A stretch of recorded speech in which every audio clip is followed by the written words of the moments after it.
자, 이제 청문회, 오늘 여러 가지 청문회 마지막 날이 열렸는데, 입단 잡음 때문에 지금부터 소개해드릴 두 장관직 후보자, 위기의 남자로 불리고 있습니다. 자, 그렇다면, 자, 정성근 문화관광체육부 장관의 청문회가 있었는데요. 현장으로 직접 안내하겠습니다. 역시 가장 크게 논란이 됐던 것은 두 차례에 걸친 음주와 관련된 해명입니다. 이렇게 이어졌습니다. 1996년 10월에 있었던 그 음주 단속 논란과 관련해서는 당시 상황과 실질적으로 음주를 한 것인지 또 당시 자막에 나온 것처럼 소위 소주 3분의 2병을 네, 먼저 19년 전의 일이지만 그 당시 젊은 기자로서 경거망동한 부분이 있습니다. 단속 경관 앞에서 제 차에 타고 있던 술이 많이 취하신 우리 부장 선배들 앞에서 뭔가 과시하려는 듯이 행동한 부분에 대해서 정말 너무나 부끄럽고 지난 19년 동안 제 마음에 큰 빚이었습니다. 선거 국면에 군대에 제대한 제 아들이, 성인이 된 제 딸이 아빠 정말 저런 일이 있었냐고 물을 때, 통곡하며 물을 때 제 마음이 어떻겠습니까? 이것은 언론 보도의 공공성이나 언론의 횡포, 이런 차원을 떠나서 평범한 한 가정에 대한 폭력이었습니다.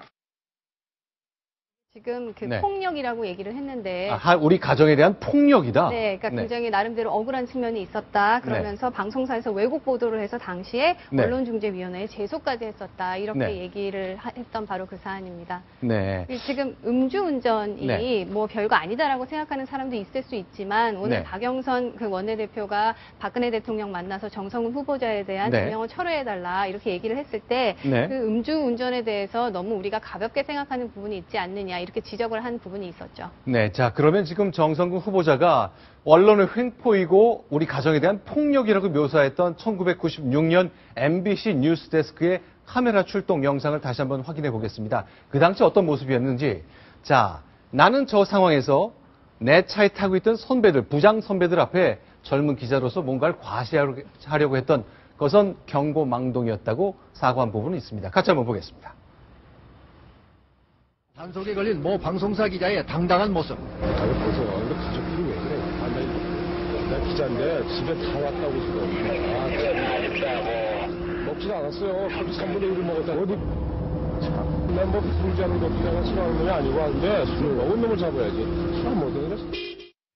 지금 저기서 3분의 2라고 얘기를 네. 했잖아요. 근데 네. 이제 그 후보자는 소주 한 잔의 3분의 2였다. 3분의 2 잔이었다? 네, 거의 안 마셨다 했는데 네. 이제 어찌됐건 약간 논란의 소지는 있습니다. 네. 그 소주 한 병에 3분의 2로 해석될 수도 있는 부분이었기 때문에 그리고 또 거기 보면 나 기자인데 이런 네. 얘기를 하잖아요. 저도 네. 기자입니다만 당시 언론인으로서의 특권의식을 너무 네. 내세운 거 아니냐라고 굉장히 지적을 받았던 부분이고요. 네. 또 내가 경거망동했다라고 청문회에서는 얘기를 했는데 사실 네. 이거 말고도 걸린 게 좀 많았습니다. 네. 1998년 이후에 속도 위반만 9건이었고 잠깐만요. 그러니까 속도 위반 9건. 네, 그리고 그 전용차로 위반 2건, 네. 주정차 위반 5건, 이제 이런 식으로 좀 많아요. 이거에 대한 후보자의 해명은 내가 이제 자유로를 이용하다 보니 그런 게 있었고, 네. 그 차량이 내 이름으로 등록돼 있어서 그랬다. 그러니까 가족이 운전했을 가능성도 여러는 뒀습니다만, 네. 어쨌든 세보니까 좀 많더라고요. 네, 자, 그럼. 정성근 후보자가 오늘은 바로 부끄러운 일이다. 네. 정관 앞에서 좀 폼을 잡으려고 한 거다. 이런 취지의 네. 말을 했는데 사실은 저 문제가 언론에 처음으로 제기가 됐을 때는 네. 그렇게 얘기하지 않고 네. 당시에 술을 마시지도 않았는데 MBC가 잘못 보도, 왜곡 보도를 했기 때문에 네. 내가 정정 보도를 요구해서 네. 그게 오히려 정정 보도를 같이 하려고 협의하는 과정에서 그냥 그만뒀다. 이렇게 네. 얘기를 했는데 결국은 나중에 확인을 해보니까 법원에까지 네. 올라갔다가 법원에서 패소를 했던 사실이 뒤늦게 드러나기도 했습니다. 오늘의 네. 해명하고 크게 달랐던 부분이죠. 바로 저런 자세가 문제가 되는 거죠. 음주운전 자체보다는 네. 당시에 어떻게 대응을 했고 그리고 네. 거기에 대해서 잘못을 인정하지 않고 네. 그래서 불복한다는 모습을 보였다는 게 문제가 되는 겁니다. 자, 지금 논란이 됐던 건 1996년, 그러니까 19년 전, 18년 전에 있었던 음주인데요. 사실은 그 당시 이제 크게 형사처벌을 받은 건 없었고요. 논란만 좀 됐었던 거죠. 그러나 2005년 세월이 흐른 뒤 음주운전으로 한 번 더 적발된 적이 있습니다. 2005년에 있었던 벌금 100만 원형을 받았던 음주 관련해선 정성근 후보자는 또 이렇게 설명을 내놨습니다. 2005년 3월 12일 0시 40분 음주운전으로 적발돼서 벌금 100만 원 처분 받으신 적 있으시죠? 네, 그 그렇습니다. 당시 상황이 어땠습니까? 먼저 명백하게 그건 100% 저희 과실이고 너무나 부끄러운 일이어서 의원님들이 요청하신 그 자료에도 제가 저의 큰 과실이며 대단히 송구스럽고 부끄럽게 생각합니다라고 답변을 드렸고요. 네. 저는 주로 대리운전을 타고 보통 집을 가는데 네. 저희 집은 그 당시에 대중교통도 없었고 별로 그리고 도로 사정이 그렇게 좋지 않았습니다. 그래서 대리운전자를 좀 배려하는 차원에서 그렇게 하던 과정이었습니다. 출발 지점과 음주 단속에 적발된 지점을 한번 보세요. 후보자 자택과 정반대 방향입니다. 집 근처에서 적발되셨어야 하는데 정반대 방향이세요? 그 상황은 오히려 거기에 단속 경관이 그 보고서에 보면 2km 정도 운전했다라고 명시를 해주고 있습니다. 그 시각이 12시 40분이기 때문에 제가 집 반대 방향으로 갈 리가 없지 않습니까? 다음날 토요일날 제가 등산까지 간 기억이 있습니다. 네. 자, 일단 나는 이제 그 술을 마시면 대리운전을 이용한다. 그런데 집이 너무 멀리 떨어져 있기 때문에 끝까지 집까지 가게 되면 대리운전자가 돌아갈 길이 막막하기 때문에 좀 도와주고 싶었다. 그런 설명을 해놓는 거군요. 예.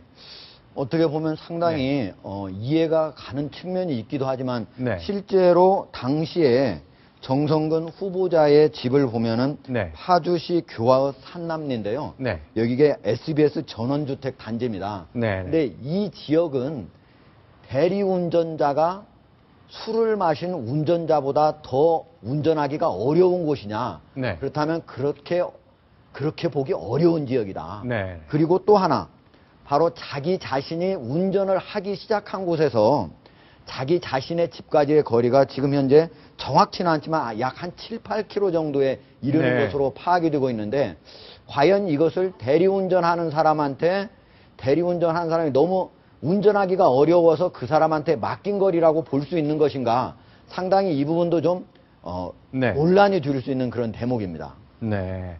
자, 일단 음주 관련해서 두 건이 좀 문제가 됐고요. 뭐 다른 논란거리가 좀 있긴 있었죠. 네, 예. 사실은 음주가 문제가 아니고 네. 영주권, 네. 그 부인과 딸이 미국 영주권을 취득한 과정에서 문제가 있었다라는 지적이 나왔습니다. 아. 이거는 상대적으로 좀 최근에 나온 것인데 네. 미국 영주권을 따는 데는 보통 세 가지 조건이 있습니다. 네. 그러니까 초청 이민이라고 해서 초청장을 받아서 가는 경우, 네. 아니면 취업 이민, 그러니까 네. 거기서 직장을 얻는 경우, 그리고 투자 이민 이렇게 되는데 네. 지금 유학 중이던 딸 네. 그리고 같이 간 부인의 경우에는 그 어디에도 해당하지 않는데 영주권을 땄다는 겁니다. 그래서 도대체 이게 어떻게 된 거냐? 이 영주권을 획득하게 된 과정을 얘기하라 그랬는데 그거에 네. 대해서 후보자의 답변은 잘 모르겠다. 네. 나도 답답하다. 네. 부인이 나 대신 했을 수 있지 않겠느냐 정도의 지금 답변만 내놓고 있습니다. 그러면서 네. 이제 해명은 의대를 가고 싶어 했던 딸을 위한 선택이었다. 또 아들은 신청 안 했고 군대도 갔다 왔다. 네. 이런 식으로 얘기하는데 어쨌든 이게 불법이냐 아니냐 어떻게 된 것이냐 자체에 대해서는 제대로 설명을 하지 못하고 있습니다. 아, 구체적인 설명은 좀 나오지 않았던 예. 것 같고요. 또 하나 추가적으로 있는데요. 네.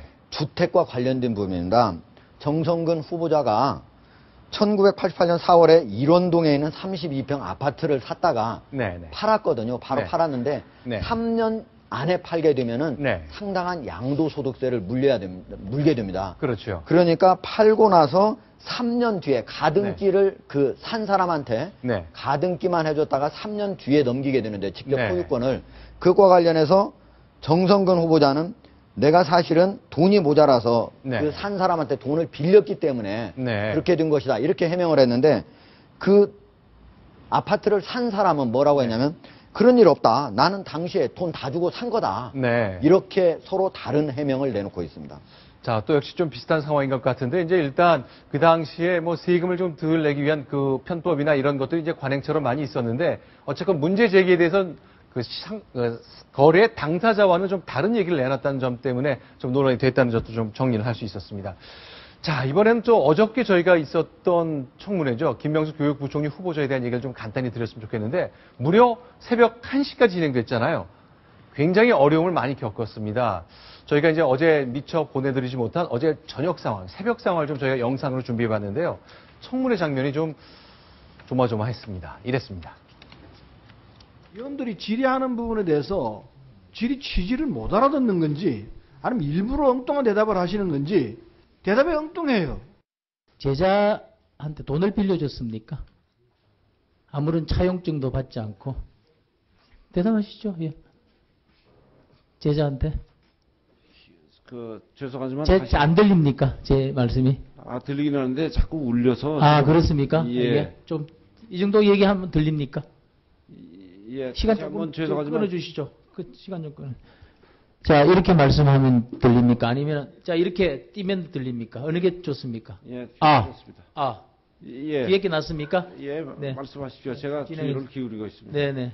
조금 떼어서 말씀드리겠습니다. 제자한테 돈을 빌려주신 거죠? 그 전에. 소위 말하는 장관이라고 하는 자리는 하늘이 된 자리가 아니냐. 왜냐하면 제 가슴이 이렇게 아주 딱 갈라져가지고 제 가슴 속에 있는 세포 하나하나를 따져보는 그런 느낌을 받았습니다. 이 자리는 정말 아무나 올 수 있는 자리는 아니다. 저는 그런 생각을 하기도 했습니다. 네.